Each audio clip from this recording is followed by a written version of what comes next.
ಐಗಳ ಮಲ್ಲಾಪುರ ಗ್ರಾಮದ doctor B R Ambedkar ಕಾಲೋನಿಗಿಲ್ಲ ಮೂಲ ಸೌಲಭ್ಯ ಶೀಘ್ರ ಒದಗಿಸದೇ ಇದ್ದರೆ ಹೋರಾಟದ ಎಚ್ಚರಿಕೆ ನೀಡಿದ ರೈತ ಮುಖಂಡ. ವಿಜಯನಗರ ಜಿಲ್ಲೆಯ ಕೂಡ್ಲಿಗಿ ತಾಲೂಕಿನ ಐಗಳ ಮಲ್ಲಾಪುರ ಗ್ರಾಮದ ಡಾಕ್ಟರ್ ಬಿಆರ್ ಅಂಬೇಡ್ಕರ್ ಕಾಲೋನಿಗೆ ಕಳೆದ 3 ದಶಕಗಳಿಂದಲೂ ಒಂದೇ ಒಂದು ಮೂಲಸೌಕರ್ಯ ಒದಗಿಸಿಲ್ಲ. ಕಾರಣ ದಲಿತರು ಎನ್ನುವಂತಹ ನಿರ್ಲಕ್ಷ್ಯ ಧೋರಣೆ, ಶೋಷಣೆಗೀಡು ಮಾಡಲಾಗ್ತಾ ಇತ್ತು. ಇದನ್ನ ನಾವು ತೀವ್ರವಾಗಿ ಖಂಡಿಸುತ್ತೇವೆ ಅಂತ ದಲಿತ ಮುಖಂಡರು ಆಕ್ರೋಶ ವ್ಯಕ್ತಪಡಿಸಿದ್ದಾರೆ. ಸಂಬಂಧಪಟ್ಟ ಇಲಾಖೆ ಅಧಿಕಾರಿಗಳು ಶೀಘ್ರವೇ ಖುದ್ದು ಸ್ಥಳಕ್ಕೆ ಆಗಮಿಸಬೇಕು. ತುರ್ತಾಗಿ ಮೂಲ ಸೌಲಭ್ಯಗಳನ್ನು ಒದಗಿಸಬೇಕಿದೆ. ಅದು ಅವರ ಕರ್ತವ್ಯವಾಗಿದೆ. ನಿರ್ಲಕ್ಷ್ಯ ಧೋರಣೆಯಿಂದ ಹಾಗೂ ಉದ್ದಟತನದಿಂದ ವರ್ತಿಸಿದರೆ ಹೋರಾಟದ ಮೂಲಕ ತಕ್ಕ ಶಾಸ್ತಿ ಮಾಡಲಾಗುವುದು. ಹಂತ ಹಂತವಾಗಿ ಹೋರಾಟವನ್ನು ಆರಂಭಿಸಲಾಗುವುದು. ಕಚೇರಿಗೆ ಬೀಗ ಜಡಿದು ಹೋರಾಟ ಮಾಡಬೇಕಾಗುತ್ತದೆ ಅಂತ ದಲಿತ ಮುಖಂಡ ಹಾಗೂ ರೈತ ಸಂಘದ ಮುಖಂಡರಾದ ಸಿದ್ದೇಶಪ್ಪ ಅವರು ಎಚ್ಚರಿಕೆ ನೀಡಿದರು. ಅವರು ಈ ಸಂದರ್ಭದಲ್ಲಿ ಮಾತನಾಡಿ, ಕಳೆದ 3 ದಶಕಗಳಿಂದ ನಾಗರಿಕತೆಗೆ ಸಾಕ್ಷಿಯಾಗುವ ರಸ್ತೆಯನ್ನು ನಿರ್ಮಿಸುವಂತೆ ಸಂಬಂಧಪಟ್ಟ ಇಲಾಖೆಗಳಿಗೆ ಕಳೆದ 3 ದಶಕಗಳಿಂದಲೂ ಕೂಡ ಅರ್ಜಿಯನ್ನು ನೀಡಲಾಗ್ತಾ ಇದೆ. ಆದರೆ ಅವರಿಗೆ ಸ್ಪಂದಿಸುವ ವ್ಯವಧಾನವಿಲ್ಲ. ಚುನಾವಣೆ ಸಂದರ್ಭದಲ್ಲಿ ಸ್ಥಳೀಯ ಯಾವ ಜನಪ್ರತಿನಿಧಿಗಳು ಬಂದು ಆಲಿಸ್ತಾ ಇಲ್ಲ. ನಮ್ಮ ಕಾಲಿಗೆ ಬಿದ್ದು ಓಟು ಹಾಕಿಸಿಕೊಂಡವರು ಹಾಗೂ ಅವರ ಪರವಾಗಿ ಮನೆ ಬಾಗಿಲಿಗೆ ಬಂದು ಓಟಿನ ಭಿಕ್ಷೆ ಬೇಡಿದವರು ಈಗ ತಿರುಗಿ ನೋಡ್ತಾ ಇಲ್ಲ. ಗ್ರಾಮದ ಮುಖಂಡರೆನಿಸಿಕೊಂಡಿರುವವರು ತಮ್ಮ ಜವಾಬ್ದಾರಿಯನ್ನು ಮರೆತಿದ್ದಾರೆ. ಸಂಬಂಧಿಸಿದ ಇಲಾಖೆ ಅಧಿಕಾರಿಗಳು ಕೂಡ ಇವರ ಗೊಂಬೆಗಳಂತೆ ವರ್ತಿಸ್ತಾ ಇದ್ದು, ಅಂಬೇಡ್ಕರ್ ಅವರ ಸಂವಿಧಾನದಡಿ ಸರ್ಕಾರಿ ನೌಕರಿಯಲ್ಲಿದ್ದು ಸರ್ಕಾರಿ ಸಂಬಳವನ್ನ ತಿನ್ನುವ ಅವರು ಅಂಬೇಡ್ಕರ್ ಕಾಲೋನಿಯನ್ನ ಧಿಕ್ಕರಿಸಿದ್ದಾರೆ. ಇದನ್ನು ನಾವು ಖಂಡಿಸ್ತೇವೆ ಅಂತ ಕಾಲೋನಿಗ ನಿವಾಸಿಗಳು ಆಕ್ರೋಶ ವ್ಯಕ್ತಪಡಿಸಿದರು.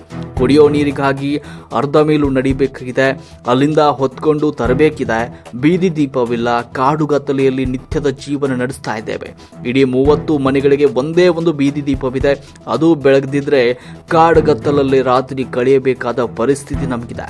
ಮನೆಗಳು ಹೊಲ ಹಾಗೂ ಕಾಡಂಚಿಗೆ ಹೊಂದಿಕೊಂಡಿದ್ದು, ಸಂಜೆ ಹೊತ್ತಾದರೆ ಸಾಕು ಮನೆಯೊಳಗೆ ಸೇರಿದ್ರೆ ಮತ್ತೆ ಸೂರ್ಯ ಹುಟ್ಟಿದ ಮೇಲೆಯೇ ಮನೆಯಾಚೆಗೆ ಬರಬೇಕಾದ ಪರಿಸ್ಥಿತಿ ನಿರ್ಮಾಣವಾಗಿದೆ. 10 ಬಾರಿ ಅರ್ಜಿ ನೀಡಲಾಗಿದೆ. 30 ವರ್ಷಗಳಾದರೂ ಕೂಡ ಅಧಿಕಾರಿಗಳಿಗೆ ಇತ್ತ ಬರಲು ಆಗ್ತಾ ಇಲ್ಲ. ಯಾವ ಇಲಾಖೆಯವರು ಕೂಡ ತಮ್ಮ ಕರ್ತವ್ಯ ಪಾಲಿಸ್ತಾ ಇಲ್ಲ ಅಂತ ಹೋರಾಟಗಾರರು ಆಕ್ರೋಶವನ್ನ ವ್ಯಕ್ತಪಡಿಸಿದರು. ಇದೇ ಸಂದರ್ಭದಲ್ಲಿ ಶೀಘ್ರವೇ ಸೌಲಭ್ಯ ಕಲ್ಪಿಸದೇ ಇದ್ರೆ ಗ್ರಾಮ ಪಂಚಾಯಿತಿಗೆ ಬೀಗ ಜಡಿದು ಪ್ರತಿಭಟನೆ ಮಾಡಲಾಗುವುದು ಅಂತ ಮಹಿಳೆಯರು ಕೂಡ ಎಚ್ಚರಿಕೆ ನೀಡಿದರು. 30 ವರ್ಷಗಳಿಂದ ಅಲೆದಾಡಿದ್ರು ಕೂಡ ಮೂಲ ಸೌಕರ್ಯಗಳು ಅಂಬೇಡ್ಕರ್ ಕಾಲೋನಿಗೆ ಸಿಗ್ತಾ ಇಲ್ಲ. ನಮ್ಮ ತಾಳ್ಮೆಗೂ ಇತಿಮಿತಿ ಇದೆ. ಇನ್ನು ಹೋರಾಟದ ದಾರಿ ಹಿಡಿಯಬೇಕಾಗುತ್ತದೆ. ಅತಿ ಶೀಘ್ರವೇ ತಾಲೂಕು ಪಂಚಾಯಿತಿ ಕಾರ್ಯನಿರ್ವಹಣಾಧಿಕಾರಿಗಳು ನಮ್ಮ ಅಂಬೇಡ್ಕರ್ ಕಾಲೋನಿಗೆ ಬರಬೇಕು. ಜನಪರ ಕಾಳಜಿಯುಳ್ಳ ಹಾಗೂ ಅಂಬೇಡ್ಕರ್ ಅನುಯಾಯಿಗಳಾದ ಶಾಸಕ ಡಾಕ್ಟರ್ ಎನ್.ಟಿ. ಶ್ರೀನಿವಾಸರವರೇ ಖುದ್ದಾಗಿ ರಾತ್ರಿ ಹೊತ್ತು ನಮ್ಮ ಕಾಲೋನಿಗೆ ಬರಬೇಕು. ವಾಸ್ತುಸ್ಥಿತಿಯನ್ನು ಅರಿತು ಅಗತ್ಯ ಕ್ರಮಗಳನ್ನು ಶೀಘ್ರವೇ ಜರುಗಿಸಬೇಕು. ನಿರ್ಲಕ್ಷ್ಯ ಧೋರಣೆ ತಾಳಿದರೆ ಗ್ರಾಮ ಪಂಚಾಯಿತಿಗೆ ಬೀಗ ಜಡಿಯಲಾಗುವುದು ಮತ್ತು ಟಿವಿ ಮಾಧ್ಯಮಗಳ ಮೂಲಕ ಕಚೇರಿಗಳಿಗೆ ಸಾಕ್ಷ್ಯಾಧಾರಗಳ ಸಮೇತ ದೂರನ್ನು ನೀಡಲಾಗುವುದು ಹಾಗೂ ಜಿಲ್ಲಾಧಿಕಾರಿಗಳಲ್ಲಿ ಸ್ಥಳೀಯ ಅಧಿಕಾರಿಗಳ ಮೇಲೆ ಲಿಖಿತ ದೂರು ನೀಡಲಾಗುವುದು. ಅಗತ್ಯವಿದ್ದರೆ ಇಲಾಖೆ ಅಧಿಕಾರಿಗಳ ಅಮಾನೀಯತೆ ವಿರುದ್ಧ ಕಾನೂನು ರೀತಿಯ ನ್ಯಾಯಾಲಯದಲ್ಲಿ ದಾವೆ ಹೂಡಲಾಗುವುದು ಅಂತ ಹೋರಾಟಗಾರರು ಈ ಸಂದರ್ಭದಲ್ಲಿ ಎಚ್ಚರಿಕೆ ನೀಡಿದರು. ವರದಿ ವಿಜಿ ಋಷಭೇಂದ್ರ, ಕೂಡ್ಲಿಗಿ. ಏನು ಸಮಸ್ಯೆಪ್ಪ, ನಮಗೇನು ಸರ್ಕಾರದಿಂದ ಸೌಲಭ್ಯ ಒಂದು ಏನೇನೇ ಇಲ್ಲ. ತಾಲೂಕು ಅಧಿಕಾರಿಗಳು ಬಂದು ಕೂಡ ತಹಸೀಲ್ದಾರ BDO RY ಬಂದು ಎಂಕ್ವೈರಿ ಹೆಂಗೂ ಬಂದು ಮಾಡೇ ಇಲ್ಲ. ಅವನು ಎಂಕ್ವೈರಿನ ಮಾಡಿಲ್ಲ. ಗ್ರಾಮ ಸಭೆ ಅವನು ನಡೆಸಿಲ್ಲ. ಗ್ರಾಮ ಸಭೆಯಲ್ಲಿ ಬಡವರು ಬಗ್ಗರು ಎಲ್ಲವೂ ಮನೆ ಮಠ ಒಂದು TC ರೋಡ್ ಆಯ್ತು ಯಾವುದೋ ಒಂದು ಎಂಕ್ವೈರಿ ಮಾಡ್ಕೊಂಬಂದಂಗೆ ಅವನು ತಹಸೀಲ್ದಾರಮ್ಮನು ಗಮನಕ್ಕೆ ತಗೊಂಬಂಗಲ್ಲ. MLAರು ಗಮನಕ್ಕೂ ತಗೊಂಬಂಗಲ್ಲ. ಯಾರು ಗಮನಕ್ಕೂ ತಗೊಂಬಂಗಲ್ಲ. ನಾವು ಬಡ ರೈತರಾಗಿದ್ದೇವೆ. ಬಡದರಿಂದ ನಾವು ಜೀವನ ಮಾಡ್ತಾ ಇದ್ದೀವಿ. ನಾವು ಗ್ರಾಮ ಪಂಚಾಯತ್ ಕ್ರಮ ತಂದಿಲ್ಲ. ಇಲ್ಲ ಗ್ರಾಮ ಪಂಚಾಯತ್ ಕ್ರಮ ತಂದಿಲ್ಲ. ಗ್ರಾಮ ಪಂಚಾಯತಿಯವರು ಅವರು ಕೂಡ ಕ್ರಮ ತಗೊಂಡಿಲ್ಲ. ನಮ್ಮನ್ನೆಲ್ಲ ಎಷ್ಟು ಅರ್ಜಿ ಕೊಟ್ಟರೆ ಅರ್ಜಿನೆಲ್ಲವನ್ನು ಕ್ಯಾನ್ಸಲ್ ಮಾಡ್ತಾರೆ. ನಮಗೆ ಯಾವುದು ರಕ್ಷಣೆ ಸಿಗದಂತೆ ರೀತಿ ಅವರು ಮಾಡ್ತಾ ಇದ್ದಾರೆ ಗ್ರಾಮ ಸಭೆಯರು, ಗ್ರಾಮ ಪಂಚಾಯತಿ ಅಧಿಕಾರಿಗಳು, ಜಿಲ್ಲಾಧಿಕಾರಿಗಳು ಅವರು ಗಮನಕ್ಕೆ ತಗೊಂಬಂಗಲ್ಲ. ತಾಲೂಕು ಅಧಿಕಾರಿಗಳು ಗಮನಕ್ಕೆ ತಗೊಂಬಂಗಲ್ಲ. ಯಾರು ಗಮನಕ್ಕೆ ತಗೊಂಬಂಗ. MLA ಬಂದು ಕೂಡ ಓಟ್ ಹಾಕ್ಸ್ಕೊಂಬಕ್ಕೆ ಬರ್ತಾನೆ ಮಾತ್ರ MLA ಊರಾಕ. ಏನು ಬಡವರ ಬಗ್ಗೆ ಏನು ಅವನಿಗೇನು ಚಿಂತೆ ತಾಕೋದು ಇಲ್ಲ. ಬಡವರ ಮೇಲೆ ಒಂದು ಕ್ರಮ ತಗೊಂಬಂತ ಅವನಲ್ಲಿ ಒಂದು ಆತ್ಮನೇ ಇಲ್ಲ. ನಮಗೆ ಇಷ್ಟು ವರ್ಷದ ನಾವು ಕಾಲ ಕಳ್ಕೊಂತ ಬರ್ತೀವಿ. ಏನು ಸರ್ಕಾರದಿಂದ ಏನು ನಮಗೆ ಸೌಲಭ್ಯನೇ ಇಲ್ಲ. ಈ ಸೌಲಭ್ಯಗಳಿಗಾಗಿ ನಾವು ಒಂದು ಅರ್ಜಿಯನ್ನು ನಾವು ಸಲ್ಲಿಸ್ತೀವಿ. ನಾವು ಇದನ್ನ ಕ್ರಮವನ್ನು ತಗೊಂಡೇ ತಿರ್ಬೇಕು. ಅವರು ಯಾವ ತಾಲೂಕು ಅಧಿಕಾರಿಗಳು, ಜಿಲ್ಲಾಧಿಕಾರಿಗಳು, ತಹಸೀಲ್ದಾರ್ ಆಯ್ತು, ಯಾವ MLA ಆಯ್ತು, ನಾವು ಇದನ್ನು ಕ್ರಮ ತಗೊಳ್ಳಿದ್ರೆ ನಾವು ಏನೋ ನಮ್ಮ ಅನಾಹುತಗಳು ಆಗ್ತಾ ಇದೀವಿ. ನಾವು ಇಷ್ಟೇ. ನಾನು ಯಾಕೆ ಇದಕ್ಕೆ ಅಧಿಕಾರಿ ಆಗ್ತಂತ ಕ್ರಮ ಯಾಕ್ತಂತಿಲ್ಲ? ಕ್ರಮ ತಗೊಂಡಿಲ್ಲ. ನಾವು ಎಷ್ಟು ಅರ್ಜಿ ಕೊಟ್ಟರು ಕ್ರಮ ತಗೊಂಡಿಲ್ಲ. ನಮ್ಮ ನಿಂಗೆ ಬರ್ತತ್ತೆ ಈಗೆಲ್ಲ ಎಷ್ಟೋ ವರ್ಷದ 30-40 ವರ್ಷದಿಂದ ನಾವು ಇಲ್ಲಿದ್ದ ನಾವು ಅರ್ಜಿ ಕೊಟ್ಕೊಂತಲೇ ಬಂದೀವಿ. ಏನೂ ಅವ್ರು ಮಾಡಿಲ್ಲ ನಮಗೆ. ಇಲ್ಲಿ ವಾಸ ಮಾಡಕ್ಕೆ ಎಷ್ಟು ವರ್ಷ ಆದಲ್ಲಿ? ಈ 30-35 ವರ್ಷ ನಾವು ಈ ಮನೆ ಕಟ್ಕೊಂಡು ನಾವು ಜೀವನ ಮಾಡಕ್ಕೆ ಹಚ್ಚಿ ನಾವಿಲ್ಲಿ ಜೀವನ ಮಾಡಕ್ಕೆ ಹಚ್ಚಿ 30-40 ವರ್ಷದಿಂದ ನಾವಿಲ್ಲಿ ಕಾಲ ಕಳಿತಾ ಇದ್ದೀವಿ. ಇದುವರೆಗೆ ನಮಗೆ ಏನು ಸೌಲಭ್ಯ ಇಲ್ಲ.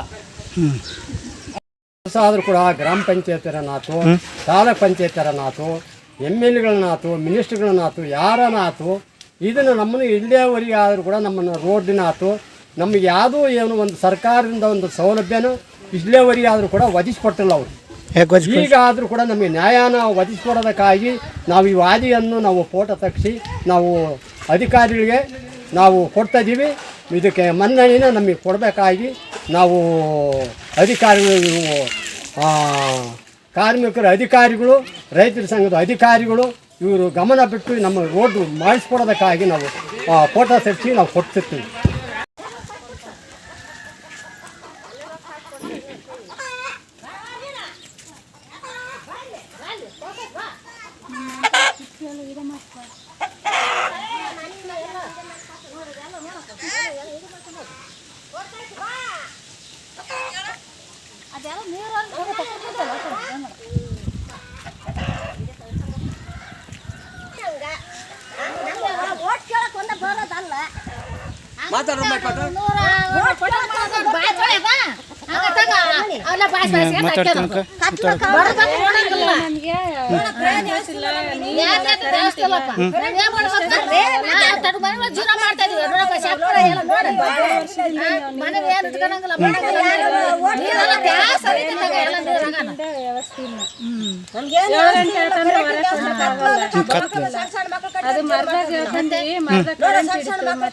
ಕರೆಂಟಿನ ಸಮಸ್ಯೆ, ಇಲ್ಲಿ ರೋಡಿನ ಸಮಸ್ಯೆ,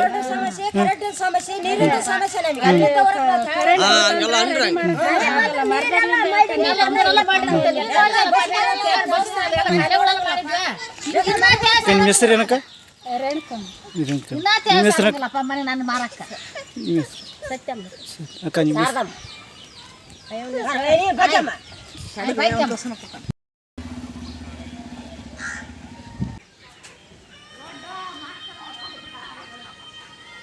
ವಿಡಿಯೋ ಮಾಡ್ತೀನಾ?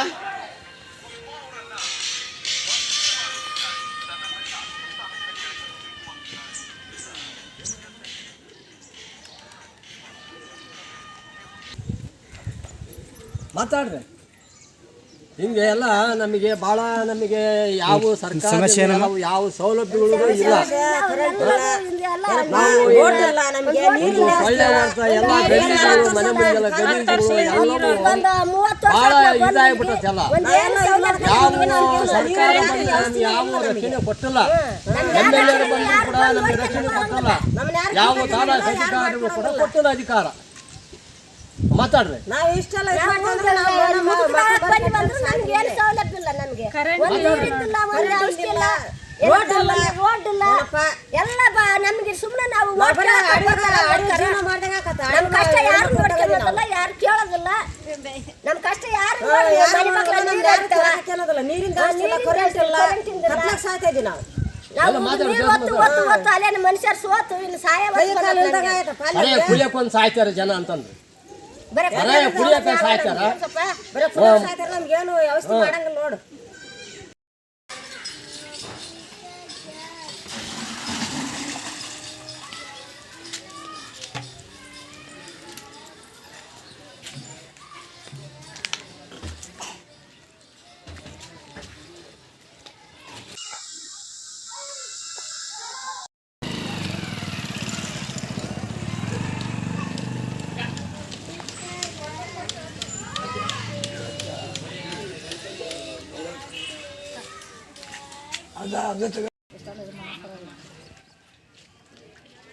ಎಲ್ಲಿ ಕುತ್ಕೊಳಕಂತ ಜಾಗ ಇಲ್ಲಪ್ಪ, ಒಂದು ಅಂಗಡಿ ಜಾಗ ಇಲ್ಲ, ಆಟ ಅದೆಲ್ಲ ಕ್ಯಾಶ್ ನೀರು ಜಾಗ ಸತ್ತಲ್ಲ.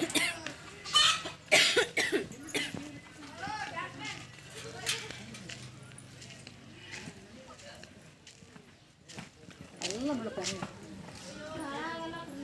ಕುತ್ಕೊಳಂಗಿಲ್ಲ, ಒಳಗತ್ತ ಕುತ್ಕೊಳಂಗಿಲ್ಲ. ಮನೆ ಹಿಂದೆ ಮುಂದೆ ಹಂಗೆ ಸುತ್ತ ಎಲ್ಲ ಹಿಂದೆ ಎಲ್ಲ ಊಟಿಟ್ಬಿಡ್ತಾರೆ ಎಲ್ಲ.